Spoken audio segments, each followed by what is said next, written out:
yozilmagan qonunlar haqida gaplashamiz sizlar bilan. Ba'zan ortiqcha do'stonalik hurmatsizlik olib keladi.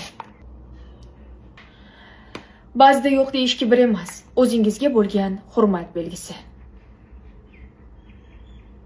Hech kim sizni kelib qutqarib ketmaydi. O'zingiz uchun faqat siz borsiz. Har doim faqat qalbingizni eshiting, boshqalarning fikrini emas.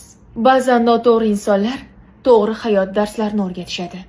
To'g'ri, ba'zida yutasiz, ba'zida esa o'rganasiz. Bir insonni unutish uchun boshqa insonni qurbon qilmang. Unutmang, u ham sizga o'xshagan odam. Bordi-yu kimnidir rad qilmoqchi bo'lsangiz, durustroq rad qiling.